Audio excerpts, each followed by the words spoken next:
Enjoy ka magkayak ha. Ano pinaka best part na nagustuhan mo ngayong tour natin today? Snorkeling.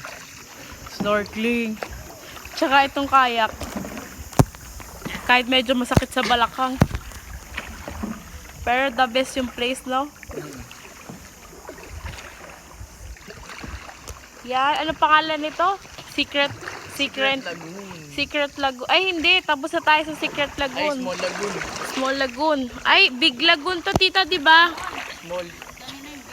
Ah, ito yung small yung loob. Yan. Ang ganda. Babe, ano lang, dahan-dahan. Hindi mo tayo sa side dyan. Yan. Oops. Yung driver ko masyadong Doon tayo sa sulok.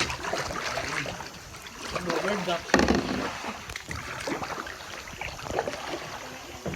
Sam,